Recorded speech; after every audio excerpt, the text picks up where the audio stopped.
now without further ado, it is my pleasure to introduce today's moderator, Janelle James, Senior Vice President with Ipsos UU, our qualitative research practice. Janelle, you have the floor.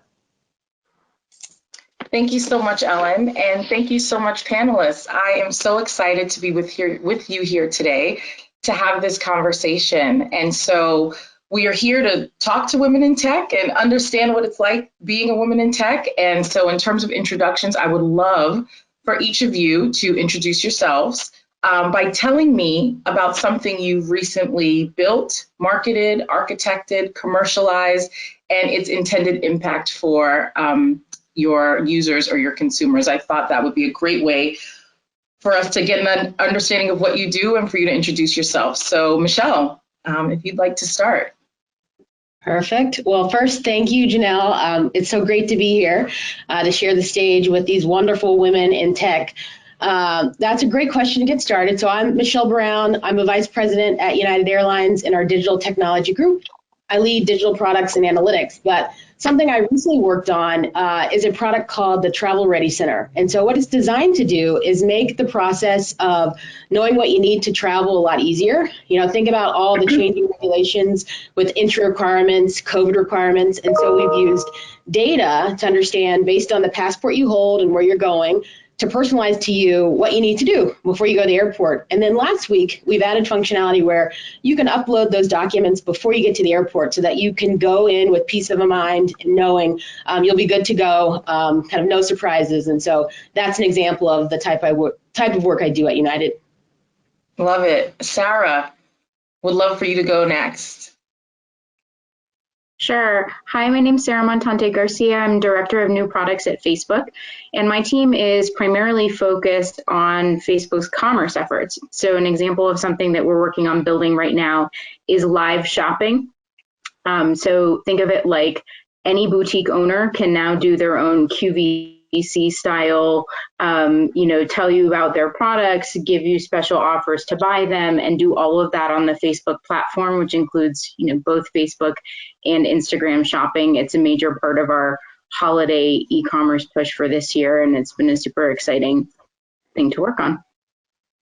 Betty, you're up next. Hi, thanks, Janelle. I'm Betty Wong Ortiz. I am the Director of Marketing Content Strategy at Dropbox.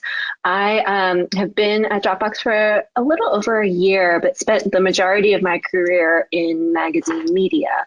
And so I very much view storytelling as a key part of my role at Dropbox.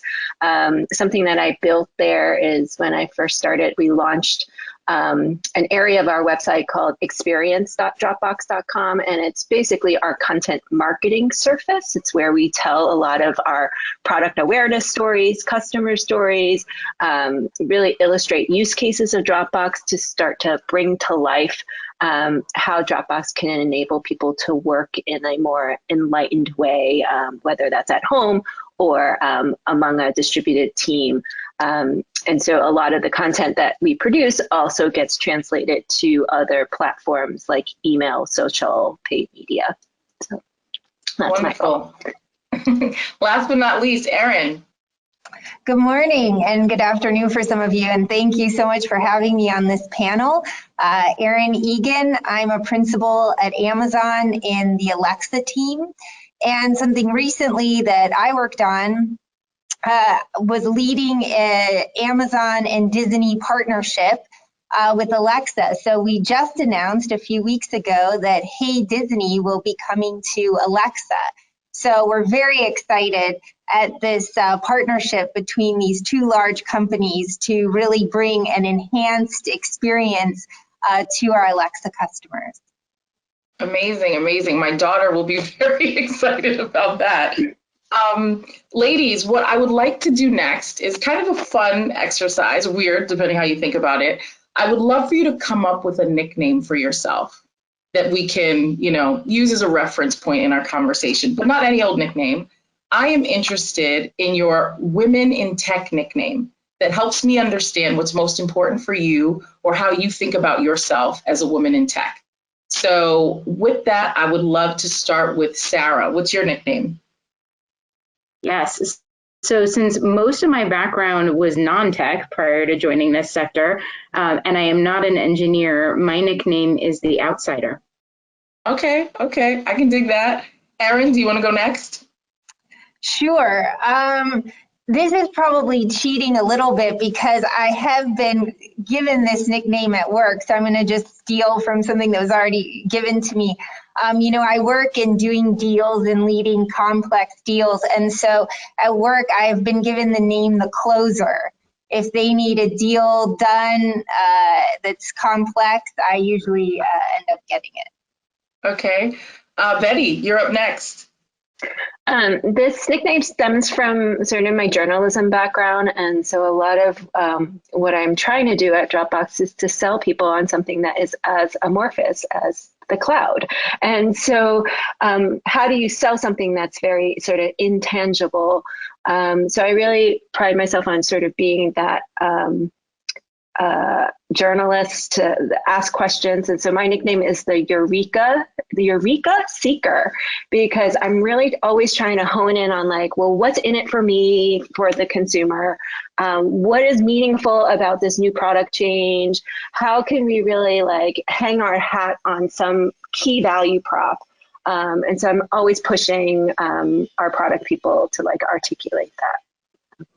Michelle, nickname. Wow, this is hard act to follow. My nickname comes from just my interest in loving the consumer and always thinking about how can I design and create really compelling experiences. And so my nickname is the architect. How can I architect great customer experiences using data, using insight? So that's who I am. Love it. I mean, you guys did such a great job with this. It actually made me a little bit jealous. I know you didn't ask me for a nickname, but if I had a nickname as a woman in tech, I think I would call myself the connector. And I like that because I really enjoy my role of connecting people in tech, executives, but I also like connecting users, people, consumers to brands. And that's something that I think is really important as well. In terms of really starting this conversation, I mean, it's 2021. We're still in the midst of a global pandemic. Technology is shaping our lives in new and different ways daily. And Bridgerton is still the most viewed piece of content on Netflix, which I'm personally happy about. It got surpassed by Squid Game, apparently. I just saw in the news today. Wow. Oh my gosh. I should have known it was in that #1 spot for so long. Tell me, given everything that's happening, what's most different or unique about connecting with consumers today for you, given how long you've been in technology, working overall? Give me a sense of that, Betty.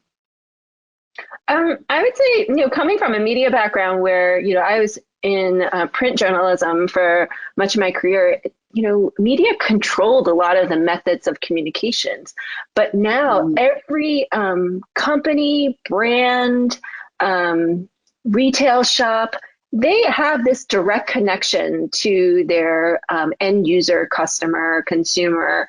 And so the channels of communication, marketing are ever growing and ever more complex. And so your full marketing stack is just so much more robust now. And so you really have to know, like, well, what belongs in email, what belongs in social, what belongs on your website. And that what you say on each of those platforms will vary depending on the stage of the funnel that you're trying to target a consumer. So I would say you just have so many more avenues now to reach people digitally than ever before. More avenues. Sarah, tell me what's different or unique about connecting with consumers today for you? Yeah, I think Betty really hit it. I mean, if I had to boil it down to one word, I'd say fragmentation, right? There's so many more channels. And then also consumers' attention is so much more fragmented. So, it used to be that people had an attention span for potentially a 60-second commercial, right, on TV. And now I think we're trying to communicate in 5-second blasts, on social media, or it's like if you're not getting your key message across in those first like 1 to 3 seconds and grabbing somebody's attention, you probably have lost it. And so I think it really has changed, how we need to structure creative, and also, put more of a burden on marketers to figure out how are we really, really going to connect with this audience.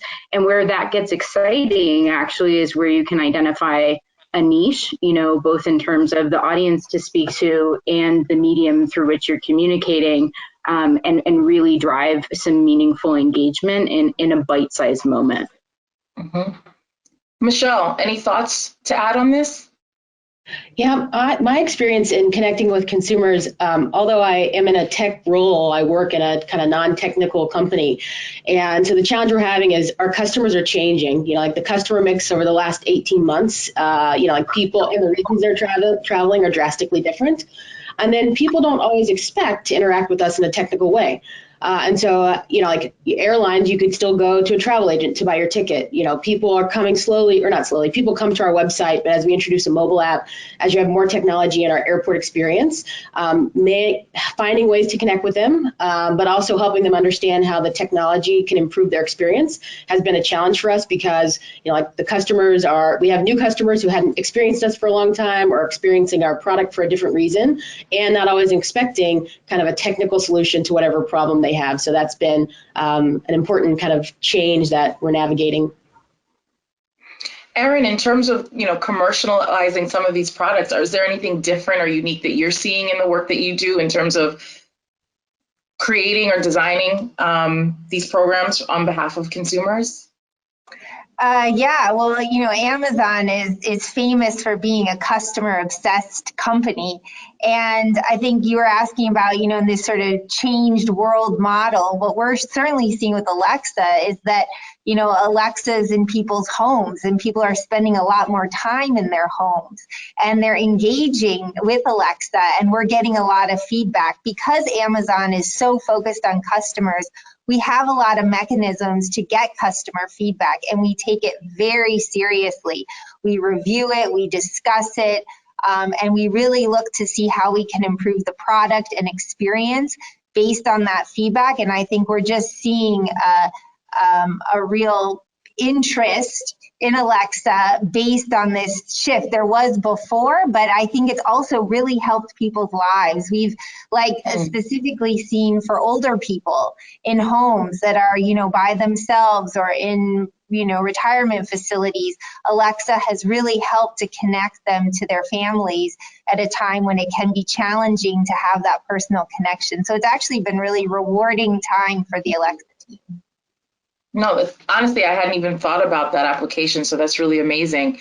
I'm curious for all of you, obviously we work at firms and companies and we focus on what we do, but I know just keeping track of others and what's happening in the industry, are there people or brands that you feel are doing it well outside of your organization where you're like, oh, that's interesting, that's a new product or a new initiative that has really caught my eye? Michelle, what do you think about that? Well, I'd say for starters, every company represented on this panel has been a source of inspiration. So kind of shout out to you for getting this all-star lineup.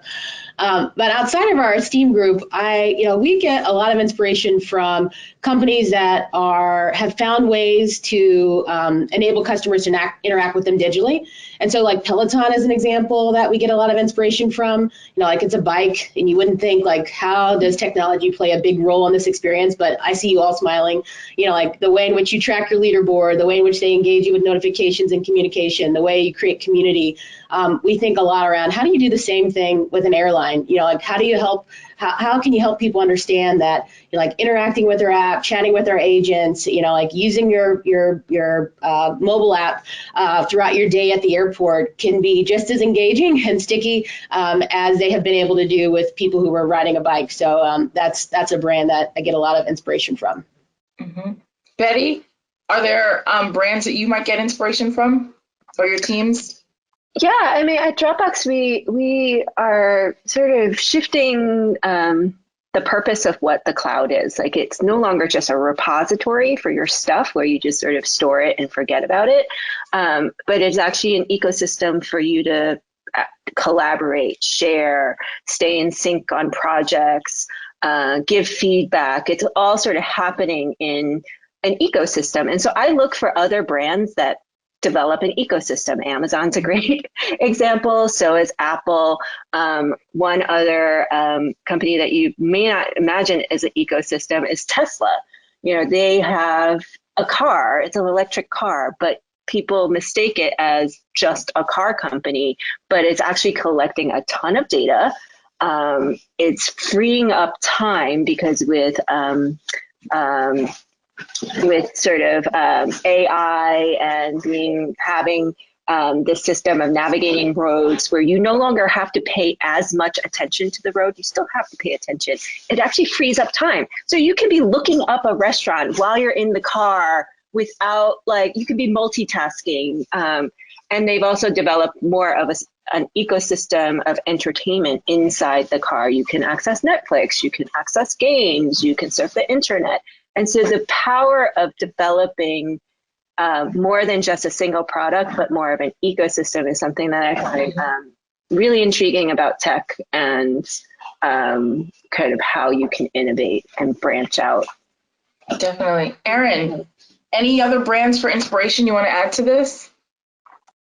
Sure. I mean, I just talked at the beginning about us recently announcing a deal with Disney. And so I had the pleasure of working very closely with Disney for a while. And to me, it is just a remarkable company. I mean, and such a long history of just creating such delightful, incredible, surprising experiences for their guests. And I mean, when you go to the parks, you stay in their hotels, I mean, you get it's a consistent experience. I mean, you can ask anybody and they smile at you, they want to help you and give you an answer. And it's just incredible how they've been able to create a consistent experience across so many different, products, like their parks, like their resorts, like their online experiences as well. And then to see them building this Hey Disney and the attention and craft, they're incredible storytellers. And I think it's an art form that they are learning how to bring into and have successfully brought into this digital online world, which is very rare to see. It is very hard for companies to transition into that. And I think they're doing it so elegantly and thoughtfully and effectively that for me, it was a true inspiration working with them. No, it totally makes sense. And just to see how they've stood the test of time in terms of inspiring lots of other brands and companies. What I want to do next, fill in the blank for me. For us, blank group is the hardest to connect with because of blank. Sarah, can you fill in those two blanks for me? For us, small business owners are the hardest to connect to because they're so strapped for time. So it's an audience that's really important to us to serve. But, when we look at the long tail of small businesses where the growth is coming from economically in this country, and particularly Black and Latinx owned businesses, people are wearing like 7 to 10 hats trying to run their company. And so we need to be very judicious about how we ask them for their time to engage with us. No, I love that. Such a good point. Betty, how do you fill in those two blanks? For us, blank group is the hardest to connect with because of blank. I sort of interpreted that as in terms of like an internal dynamics of working in tech. So for me and my marketing content group, I would say the engineering, product, and design group is probably the hardest to connect with because you have a bunch of engineers and technologists who live by their feature set. They are just rolling out innovation, at the speed of every sprint. And so getting them to focus on what really matters to the end user? What's the story here? What's the hook? Sometimes it takes, pulling back and looking at things from a more macro level or a more trend level, or trying to just even find product market fit and really knowing more about your end customer. So sometimes for us, it's as marketers trying to get them to think more like storytellers is hard, as relating to engineers. I'm curious, I want to switch gears a little bit and talk more about insights specifically. I'm curious, you guys work for some of the most successful companies ever, technology or otherwise. What's the most unique or most effective method of gathering insights, learning about your customers that you've come across? Michelle? Wow, there are a few ways that we go about this that are really effective. We have a very active, what we call test and learn program, where I will launch experiments. I have a team that kind of runs this experimentation. So a small percentage of our customers on the United.com or on our mobile app will see things live. And so it's been a great kind of foundation for us to put new things in market, see not only how people engage from a transactional perspective, but also understanding like just from a reliability or kind of site performance, what happens. And then a very effective tool is we have a huge contact center organization, also frontline airport agents, and we've created a forum that we call Insights to Action, where like using a lot of Amazon actually, where you take kind of voice to text and in combination with my analytics team and understanding themes from conversations, it helps us understand what people are saying and the words that they say them, that then drives how we respond, not only with new products, but sometimes it's just copy, because we're learning like the ways in which our customers think about things, how they describe it is different than how we explain it. And so we've made incredible progress in driving call volumes down through that partnership with our contact centers. Erin, how would you answer that one? What are some of the unique or more effective methods of learning about your customers? Well, like I said earlier, I mean, listening to customers and just customer obsession is such a foundation of Amazon. It's embedded in literally everything we do. So we just have a trained muscle of always seeking customer feedback, always reviewing it, analyzing it, any new experience, feature, capability, it needs to be backed up by insights from the customer, right? Is this something the customer is seeking? Is this some feedback that we received? Is this something not working? And it's so foundational that really I would say there's not something net new that we're doing. It's more just staying true to a principle that we have that has proven to be a very successful way for us to respond quickly and rapidly and effectively to our customers. Mm-hmm. I'm curious, is there anything that you wish you could learn about your consumers or your users or your customers that you don't currently know? Sarah? Yeah, I was thinking about this particularly from the lens of small businesses, and I think the unlock is, what truly saves them time?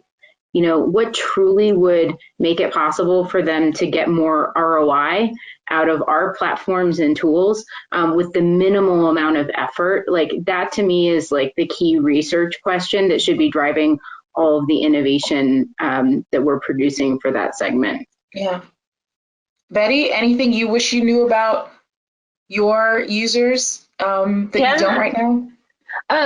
We also target small to mid-sized businesses at Dropbox, and there's so much diversity in small businesses. Like you could be a solo architect, it could be a retail location, it could be a design firm, and then each of them use Dropbox in very different ways because the things that they store in it will be just as unique.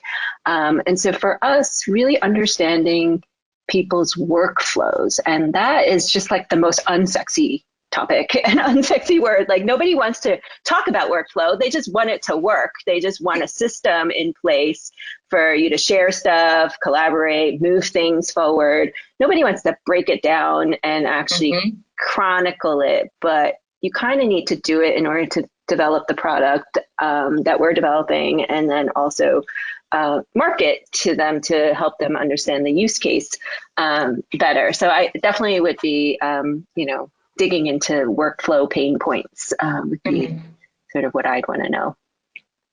Anything you want to know, Michelle, that you haven't been able to find out so far from listening in on conversations at the airport?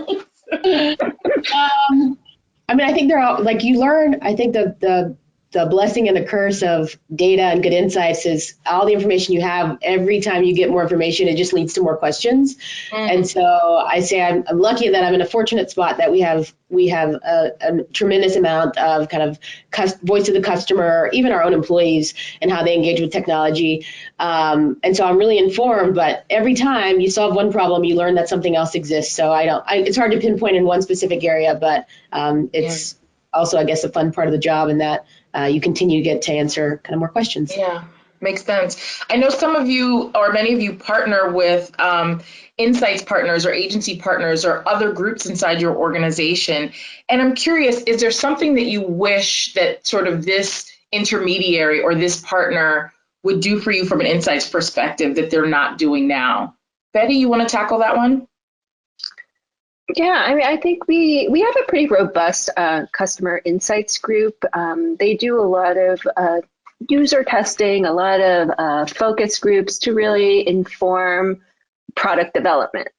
And so they'll go to existing users of Dropbox.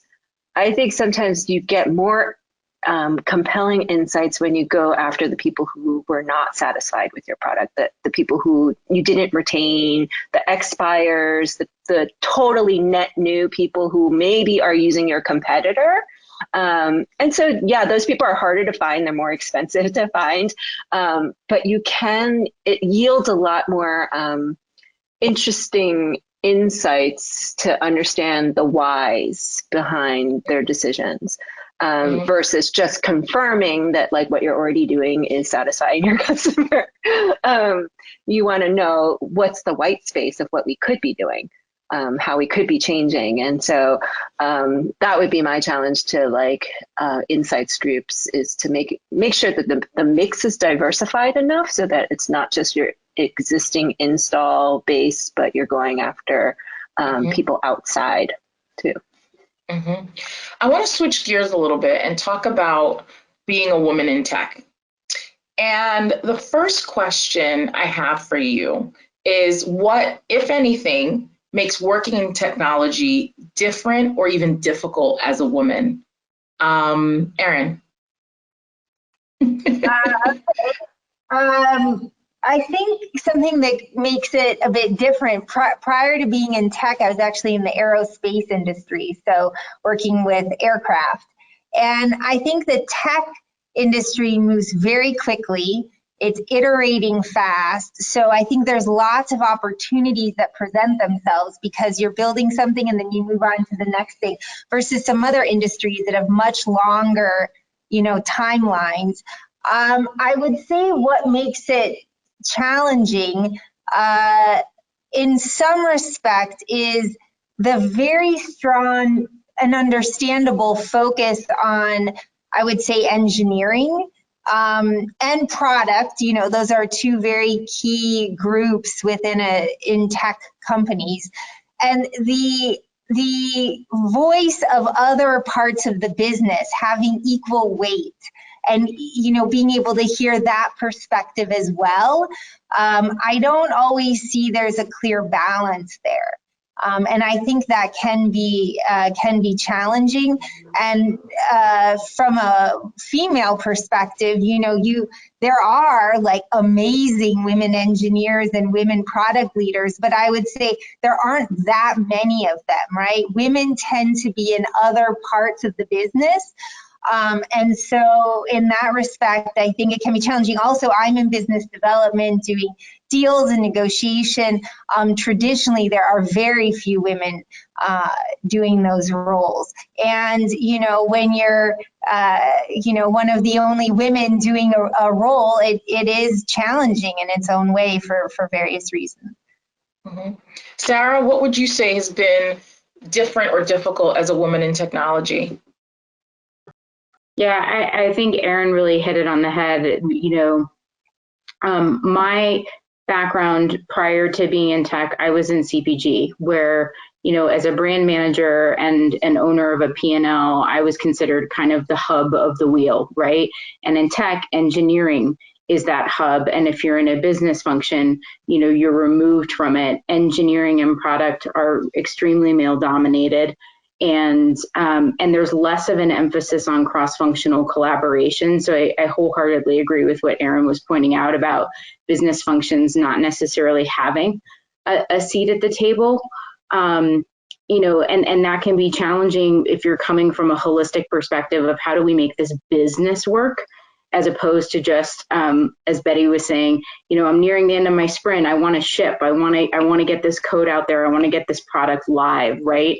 There's the incentive alignment is also very different in tech than I've experienced in other industries where there's a more holistic incentive alignment. I think, you know, there are different incentives for different groups that can create some friction. But on the flip side of that, I would say that, you know, I do find that there's more camaraderie among the women because there are fewer of us. If we all find ourselves in business functions and we need to collectively influence product or eng, that, you know, when we're able to form those alliances effectively, it can be really fun and really effective. Love that. Betty, what would you say has been different or difficult as a woman in tech?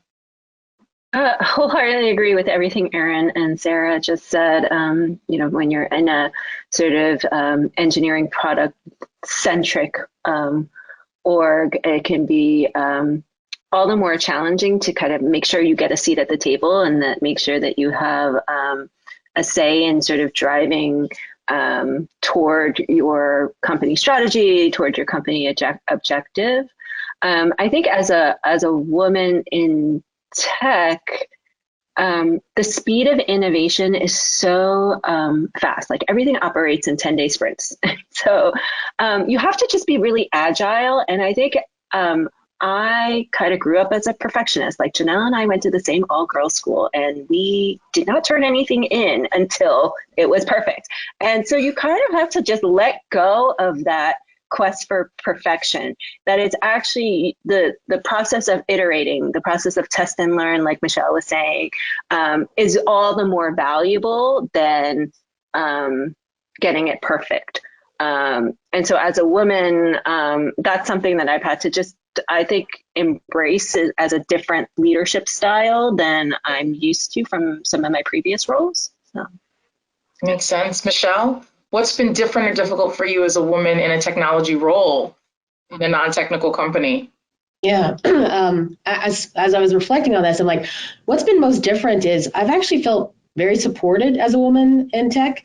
I'm on our senior leadership team, and there are 6 of us. We're 50-50. The person who runs our group is a woman. And so, you know, like I almost forget, you don't forget that you're in a male dominated industry, and certainly tech is, you know, like usually predominantly men, but in the group that we're in, you know, like I do feel really supported in that there are women who have a big seat at the table. And that shows in like our role, how we approach just succession planning and opportunities and think about collaboration. What I'd say is a challenge. So although I do feel very supported on the technical team, I lead product and analytics. So I'm the least technical of all the techies, which can sometimes be challenging to navigate. You know, I have an MBA. I've worked in marketing. A lot of people are engineers, studied computer science. And so I know enough about their area to be dangerous. I certainly have perspective on the business, which is value added, but figuring out like how my voice shows up, how to communicate in a way with people who are like on a very different kind of technical spectrum than me, I've felt very supported in the process, but that has been different, kind of being, you know, kind of using Sarah's name as the outsider in a technical group because I am the least technical one of all the people that I work with. How has working from home impacted your role, your responsibilities, your way of working, for better or for worse? Sarah? You know, I'm surprised to say that it's the impact has been minimal.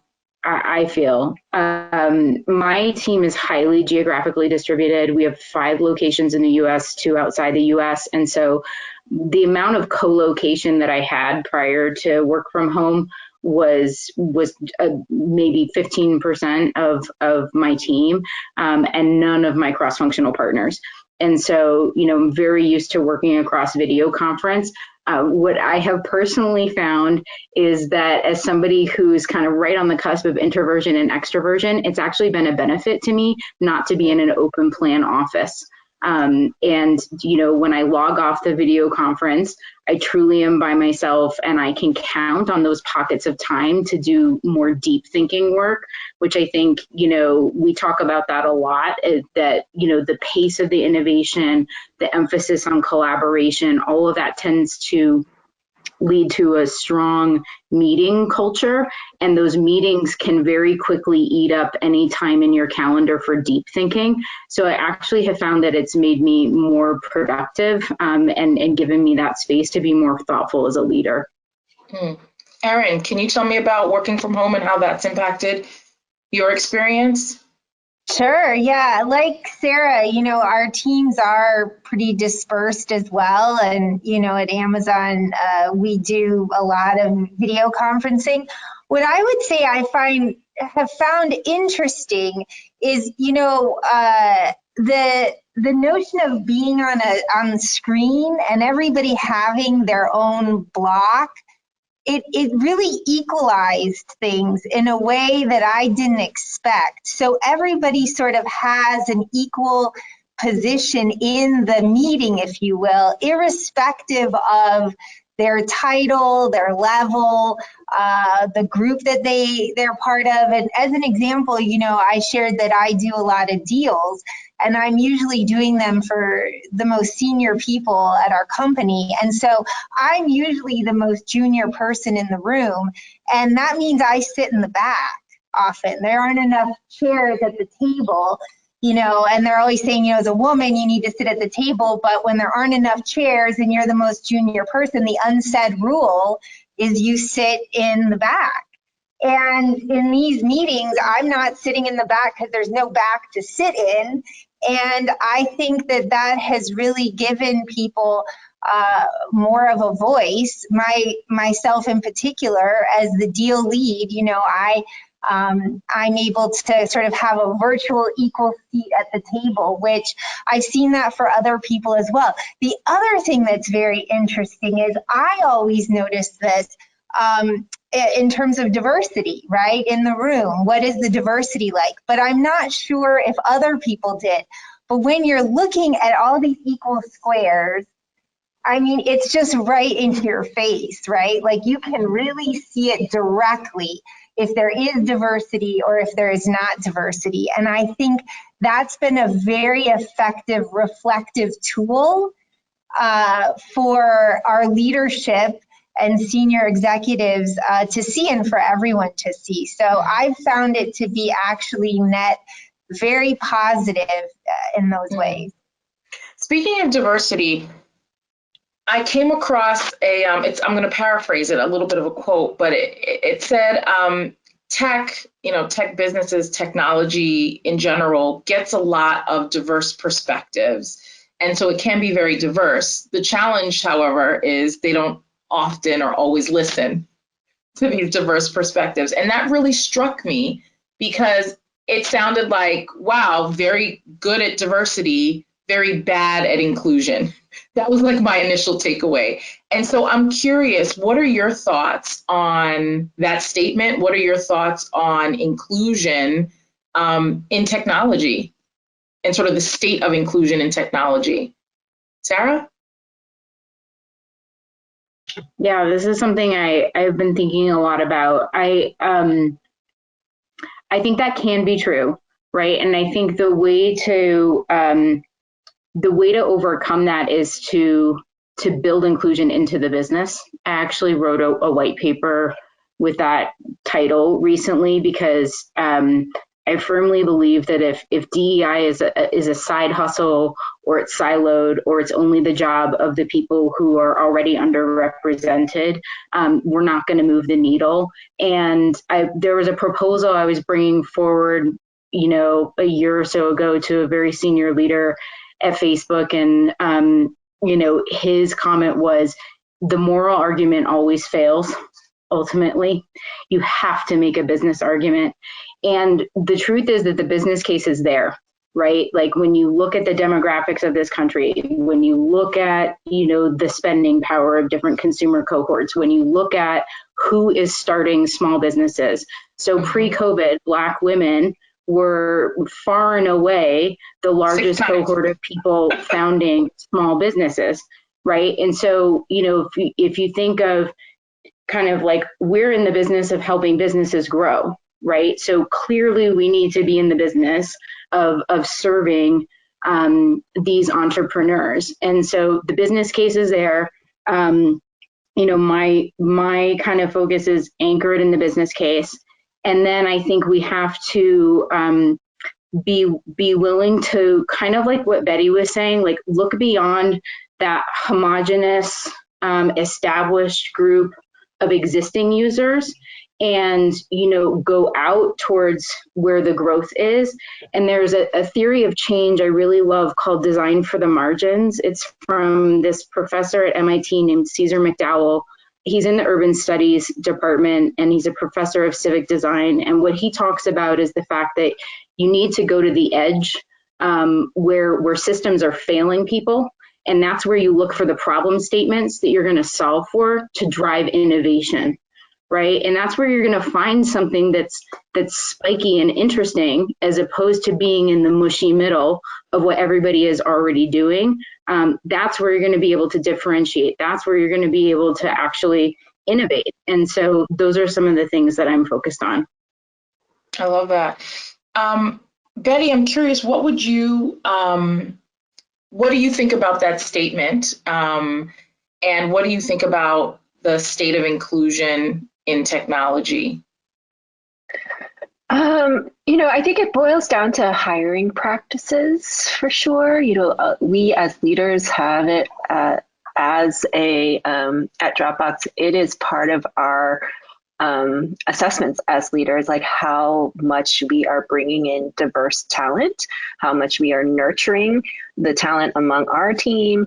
And so I kind of take that very seriously when I go to fill roles, is that we have real concerted efforts to diversify the candidate pool. And then when we go into sort of the reviews where we're evaluating our favorite candidates, we are very conscious of like what might be internal biases that we have, like, oh, they went to the same school that we did, or oh, they worked at my last company kind of thing. And to try to break out of that, does that alone mean that they're the most qualified to do the job, or is there something else that could make them just as qualified? So we really try to be cognizant of that in our hiring practices at Dropbox. I think that because technology is so big, when you have workforces of 10,000 at Amazon and we have, workforce of 3,000 at Dropbox, they, I guess, can afford to look outside their circles a little, their inner circles a little bit more. And so, we're representative of that, in that we didn't all technically grow up in technology, didn't kind of work at all tech companies and then land at our current tech company. We kind of all came from different places. And so that, I think, is great that they are open to hiring people from outside the tech industry. But then once you're in it, it's like your responsibility to bring that outside perspective, to like make sure that that's heard, to drive, let's say, business decision making because you came from a non-tech background. And so I think fighting for that voice and carving out that space for yourself when it comes to sort of strategy decisions, business decisions within a tech company, it's really important. I found what you said about being conscious of internal biases when hiring so interesting, because I recently conducted some research topically on diversity, equity, and inclusion. And one of the questions I had asked was a fill in the blank. I'm a real fan of fill in the blanks, but it was like, what is the most prevalent criteria in your hiring? It was a fill in the blank question like that. And it was so surprising because the vast majority of responses, like 3/4 of them, were all code words for similarity, cultural fit, background, experience. And most organizations are not doing the work that you just mentioned of being conscious of what those internal biases or unconscious biases are. They're like, oh, we worked at the same company, cool, let's get them in there, I know they can do the job. But unfortunately, that excludes a lot of people because you guys didn't work at the same company. So I love that that's something that you're actively doing in terms of thinking about building your teams.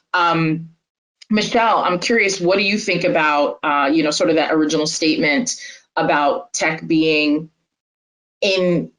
diverse, but not necessarily inclusive? And I'm curious what you have to say, because you mentioned feeling so supported generally in your role and in your experience. Yeah, I agree that you need to be really intentional about how you build kind of inclusivity into your business practices. Like when Sarah was speaking, that you never win with the moral argument, it's always the business case. Like I so agree, but I hate that is true, because that's always where I go. I'm like, this is just the right thing to do. But the business case that has worked for us is like, we've been really intentional about kind of creating very diverse teams and holding them accountable for outcomes. That requires them, we call them mission-based teams, but it will have, a product person, a developer, sometimes a data scientist, like just people who don't always work together, but they have a mission around like whatever it is we need to solve for the customer. And one example of that, that then led to, we have a slogan actually in our technology department where we say inclusion propels innovation, because we won an award for the mobile app. And on one of those kind of mission-based teams that I described, there's a person who's visually impaired. And pushing us to the margins was saying, if you're going to have an app, you need to design it for people who are visually impaired. But we learned making it better for people who are visually impaired made it better for everybody. It's easier to navigate when you're in a time constraint. Like it was, the accessibility went through the roof. And we won, we're excited that we won this award, but when you start to reflect on it, it's like, yeah, this is inclusiveness at work. Like this was getting people together who don't always interact. This was giving them really hard problems to solve, unleashing them to like do what's right. And that inclusiveness created fantastic kind of outcomes. And so now it's almost like a rallying cry, or like inclusion propels innovation. We're an airline, so that's propels. And I really believe it. And I think our teams get excited about it. And once they see it working, you realize what you have in common, and you focus less on what's different. But you have to be kind of intentional about it, because otherwise we get in the practice of doing things the way what we've been doing them for a long time. I'm a big fan of Scott Page. He's a professor from University of Michigan, actually, and he talks quite a bit about diversity and the economic argument behind it, because diverse teams always perform better. And it being sort of a route to excellence. And it's something that, and he's like, it's funny because when I cross the campus and I talk to my colleagues who are, in the psychology department or the sociology department, they always lean on the moral argument. And he's like, that's well and good, but it's actually better for your business, and it's okay to lead with, with this economic argument as well. No, I'm absolutely loving this conversation. I'm curious. I often talk about diversity, equity, and inclusion as software and how we should be operating. And then when I heard Sarah say, build inclusion into the business, I feel like there's so much synergy there. I'm curious. How are you guys thinking about, or how are your organizations thinking about operating on inclusion? I mean, obviously, inclusion propels innovation, really puts it at the center of innovation practices. But I'm curious, anyone else? Erin, any thoughts on inclusion, innovation, inclusion in operations? Yeah, I have to say, I love this conversation. I'm learning so much from Betty, Sarah, and Michelle. It's awesome. I'm like taking notes as they're like talking and writing down like the different authors and you, Janelle. What I would say, like, so at Amazon, our team has a very purposeful like DEI effort. When we, talk about our teams, we actually read a bias article, like a few paragraphs ahead of talking about, like reviewing teams, just to remind us that these biases exist, and, to make sure that we're sort of recalibrating and making sure we're being as fair and equitable as possible. What I loved about what Michelle said is that, and Sarah, is that, her team was diverse and inclusive, and then you got the data. So, to Sarah's point, the moral argument doesn't work, but you need companies and teams like stepping forward and creating that inclusion and diversity, like Michelle's team, to then have the data to prove, like what Sarah was saying, that it does win, and that is what we need to focus on. And an example here in my team, I keep talking about this deal I just did. I think it's because it's like top of mind for me. But what blew my mind away was the majority of the deal team were women. And I have literally in my entire career never experienced that. I am the only woman on my side and the other side, like always. And I felt like a distinct difference having nearly an entirely female deal team. My peer was doing a parallel deal, and the way she and I worked together was so different. And we have a senior female leader who is just very focused on bringing in diversity, and it showed up in doing this deal because she was involved, people on her team were involved, and it is the most diverse deal team I've ever worked with. And I believe that it led to an outcome that was better for everyone. And I think you need people to step forward and take those risks and build those diverse teams to have the data to prove that it does create, like what Michelle said, which are much better outcomes that she's experiencing. One other quick thing I just wanted to talk about in terms of diversity, something that I think is still missing for diverse talent and that companies really need to focus on. We talk a lot about mentorship, very important. People are, I think generally people have mentorship in their heads. A lot of people will personally reach out to mentors, people they work with that inspire them. But what I don't think we talk enough about, and this gets to your point, Janelle, about inclusion and taking in these different perspectives, is our sponsors. Diverse talent in large companies, we need sponsors. We need people that are working with us, tracking our career, helping us to navigate, advocating for us when we're not in the room, because very often we're not, and helping to grow the path and careers and influence of the diverse talent. And I think my experience, diverse talent is very underserved in sponsors, and I think it shows up. No, totally something that is very true. One of the things I'm curious about, just given how the conversation has unfolded, I was reading this McKinsey Women in the Workplace report recently. And one of the things it talks about is how few organizations actually measure their diversity, equity, and inclusion efforts. And I found that so fascinating because even as I talk to people on a very regular basis on this subject, a lot of companies are making commitments and having conversations. But when it comes to measurement, oftentimes that doesn't exist. I'm just going to read a quote that I took from that McKinsey report. While 87% of companies say it's critical for managers to support employee well-being, only 25% of them formally recognize this work. Perhaps this is the result of DEI work so often being relegated to the quote unquote new office housework, the kind of work that contributes to business but isn't formally recognized in performance reviews nor leads to advancement or compensation. That also came to mind because being a sponsor isn't necessarily someone's job either, right?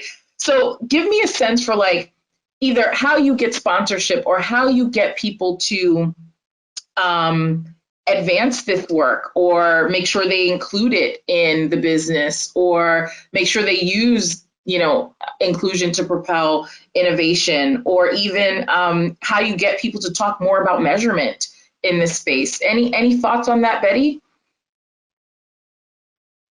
Yeah, I mean, I'm a big proponent of like, you can't change what you don't measure. So you end up like operating on the sidelines or sort of in a vacuum.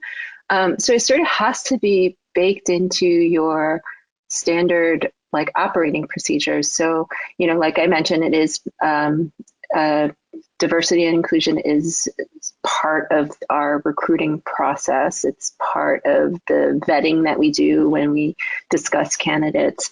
Sort of talent management, and part of talent management as a leader, and nurturing the diversity of our teams is a part of my own performance review and part of every leader's performance review at Dropbox.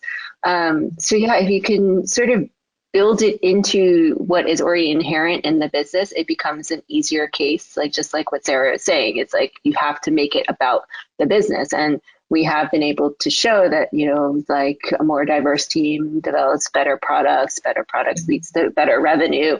And so you kind of just need to connect those dots for people to get the buy-in. So it's not just, oh, you're doing this because it's a right thing to do, but you're doing this because it's a solid business decision to do. I'm realizing it's literally 1:59. So I want to ask everyone one more piece of input. As a woman in tech, I'm sure you've had challenging situations, but I'm also sure you have advice that you can give other women and other people who may not necessarily be, at the center of things. What's the one piece of advice that you would give a woman or someone else, Sarah, from your experience? Cultivate allies. I think that men naturally do this and they're not afraid of a quid pro quo. It's taken me way, way, way too long to learn how to form powerful partnerships with other people. And I've started with women, right? Because, we need each other, right? And so be an ally. Don't be afraid to ask for allyship from other folks, in an active form, right? Like I need your feedback for my performance review. Here are some of the things I'm trying to demonstrate, and not in a disingenuous way, right? But starting that early to be like, hey, give me feedback on this, help me know if I'm actually delivering on the thing that I want to prove out. And then if I do, provide that feedback for me as an example. So yeah, that's my big one. Cultivate allies. What's your piece of advice, Erin? Wow. I think my biggest piece of advice is to just go for it, be bold, and try new things. Don't be afraid of change. Move around, do different things, and be loud and bold and confident. Michelle, what's your one piece of advice? Similar theme, be courageous. I think all of us have a really important voice and find a way to use it. Doesn't mean you have to talk the most in the meeting, but it's saying like, don't stand down, what you want, go after it, take the risk, just have courage in all the spaces where you are and how you show up. And Betty, what's your one piece of advice? I think as a woman, you sort of have this inclination to be liked. And sometimes that doesn't necessarily get you ahead, just being the most popular person in the room. So know that when you manage your personal brand, you're managing it up. It's more important what your leaders think of you than necessarily your teammates or your peers. And so that is something I learned late in life, is that I need to really be knowing who my primary audience is. And my primary audience are my bosses more than anything. And so if you make them happy, good things sort of come your way. You guys were awesome. We actually got a few questions in the chat that I tried to have us answer. So that advice question was one of the questions in the chat. Something else that came up in the chat, someone actually asked for Sarah's white paper. So I'm going to try and wrangle that from her if she's willing to share it. And so we'll follow up with that. Ladies, thank you so much for your time. This conversation is probably the highlight of my day, probably the highlight of my week. So I appreciate your making the time for this important conversation and just sharing all of your valuable perspective. Ellen, back to you. Thank you so much. Wow. I just really want to thank Janelle and Betty, Erin, Michelle, and Sarah for today's really great discussion. And thank you everyone for joining us. You will receive an email with a direct link to today's recorded presentation. And of course, at any time, we welcome the opportunities to speak with you, so please feel free to reach out. That now concludes today's Ipsos webinar. Have a wonderful day, everyone. Thank you. Bye-bye. Thank you. Bye-bye. Thank you. Thank you.